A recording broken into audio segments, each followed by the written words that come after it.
So today, ladies and gentlemen, I'm going to address both. I would want to talk about emotional intelligence. Yes, most of the times when we break from our relationships, it becomes very difficult to move on. It's a very difficult feeling to move on because this is somebody you had invested your emotions, your finances, your time, your worth, your everything. Your a lot of you was much invested to them. You had put down your walls for them, and now they are no longer in your life, and you have to move on. So applying emotional intelligence with the aspect of moving on, it's really difficult. People really struggle. We become slaves of our past. But now, with this emotional intelligence, what am I talking about? Emotional intelligence addresses the occasions where you are required to talk less, where you are required to speak, where you are required to ask questions, where you are asked to say no, you are required to say no rather, where you are supposed to do the right thing at the right time for the right reason. Emotional intelligence is something that many people don't take seriously. Emotional intelligence is when somebody speaks something offensive to you. You don't have to answer back. You don't have to pay back. It's not always a tit for tat business. It requires a lot of wisdom. I think wisdom is key when you are looking for a potential partner in your pursuit for love. So many times we become slaves of relationships, we become slaves of our own journey, of our own future. Most of the times we don't let go of our past. I find it very disturbing when you are able to forget about your former employer. You lost your job, you are able to move on from somebody who used to pay you. You move on and you start something else. But you find it difficult for you to move on from somebody you had been dating just a few years ago. This is somebody you met as an adult. Why are you finding it hard to move on? It's a hard feeling, but it requires a lot of discipline for you to move on. And then one big mistake that people do here online, please don't express your feelings on the internet. When you put statuses on the internet and say, even if they reject you, God loves me, that's a wounded soul speaking. You don't have to share emotions online.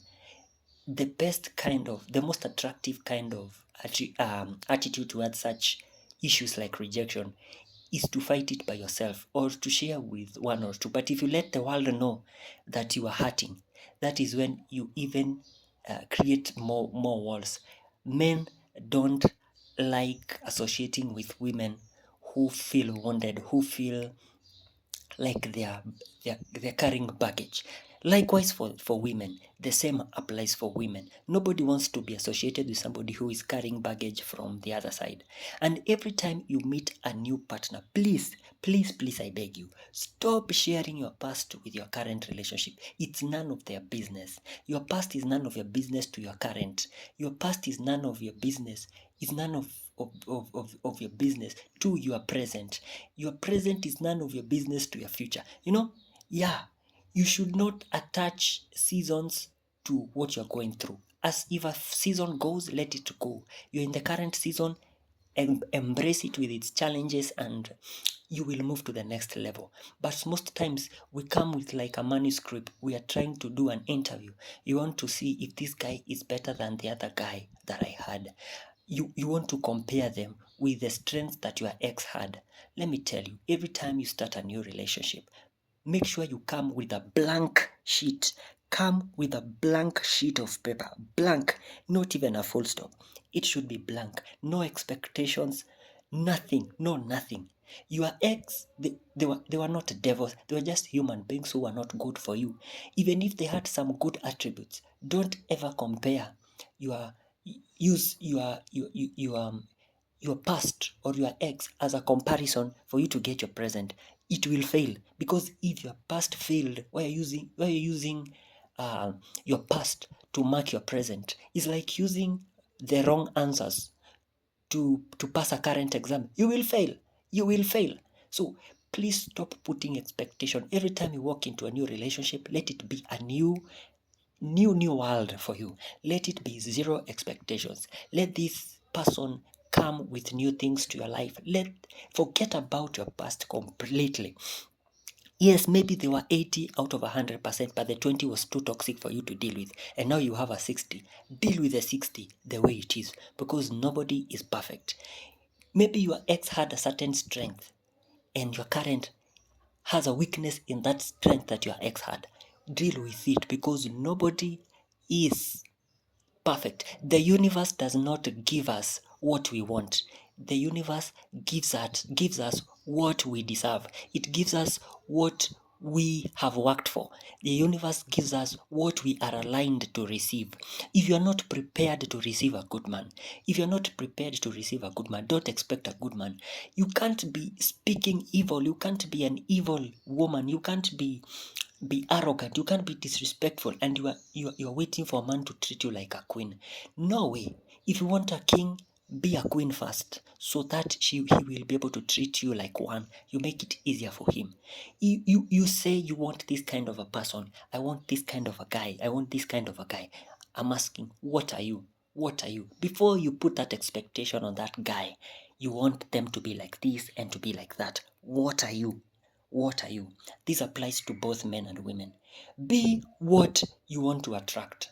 Be what you want to attract. And I'm saying again and again, be what you want to attract. There's nothing like luck when it comes to relationships.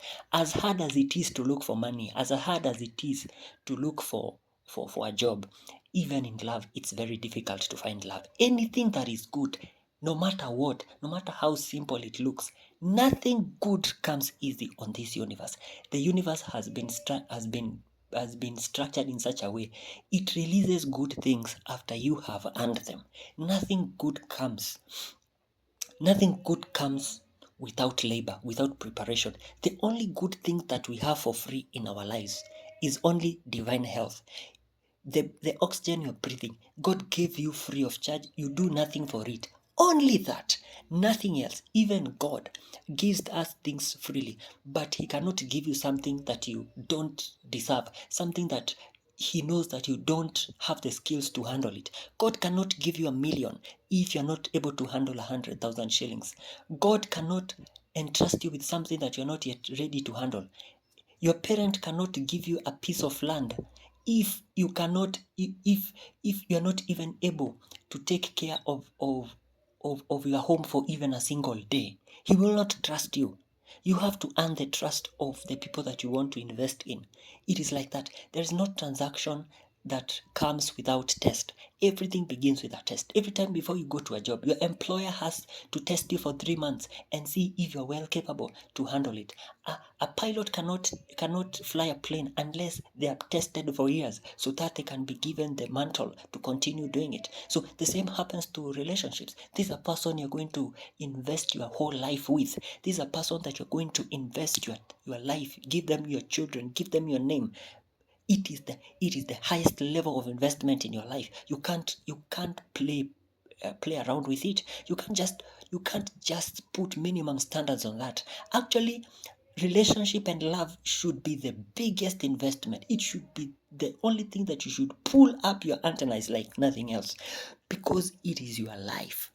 Emotional intelligence is very important. Let us learn to forgive. Let us learn to be patient. Let us learn to understand the feelings of another person. If you don't like somebody, my friend, don't be mean to them. They cannot be your potential partner, but they can be your friend. Somebody does not have to be your enemy just because you're not attracted to them. If you're not attracted to me, maybe you can be my good business partner. You don't have to be enemies. So let's learn to balance things. Let us learn to advance our emotional intelligence. Let us learn to coexist among each other in relationships with a lot of emotional intelligence, knowing to do the right thing at the right time, knowing when to speak, especially when it comes to speaking. Communication is a very powerful thing when it comes to relationships. You might lose or get according to your method of communication. So work on your communication and you shall harvest in a great way concerning your love life. I hope I'm of help to somebody.